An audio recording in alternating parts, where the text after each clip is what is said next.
முதல்ல ரிஷபராசிக்கு கிரக நிலை எப்படி இருக்கு? இந்த மாதத்துல சூரியனும் புதனும் உங்களுடைய ராசியில இருந்து 2ஆம் வீட்டுல இருக்காங்க. ஸோ இது மாறாது, இந்த மாதம் முழுக்க அது கண்டினியூ ஆக போகுது. அடுத்து ராசியில இருந்து 3ஆம் வீட்டுல, இதுதான் ஹைலைட்டான ஒரு விஷயம். என்னன்னா சுக்கிரனும் குருவும் ராசிக்கு 3ஆம் இடத்துல இருக்காங்க. அதே மாதிரி ராசிக்கு 4ஆம் இடத்துல கேது. ஸோ 4ஆம் இடத்துல கேது இருந்தா ராகு எங்க இருக்கும்? அதுக்கு அப்படியே ஆப்போசிட்ல தானே இருக்கும். தலைவன் எங்கேயும் மாற மாட்டாரு. அடுத்த ஒரு 8 மாசத்துக்கு நான் இங்கதான் உட்காருவேன்னு உட்கார போறாரு.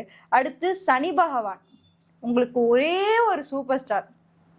ரிஷபத்துக்கு நன்மையை செய்யணும் அப்படின்னு நீங்க கேட்டீங்கன்னா அது சனியை தவிர வேற யாருமே கிடையாதுங்க. வேற யாருமே செய்ய முடியாதுன்னு வச்சுக்கோங்களேன். நீங்க எழுதி வச்சுக்கோங்க, நான் உண்மையதான் சொல்றேன். சனியை தவிர உங்களுக்கு யாருமே செய்ய மாட்டாங்க. ஏன்னா குருலாம் உங்களுக்கு முதல் எதிரி, கிளம்பு அப்படின்றவர் அவரு. பட் சனி என்ன பண்றாருன்னா கடந்த ஒரு 1.5 வருஷமா உங்க ராசியை பார்த்துட்டு இருக்காரு.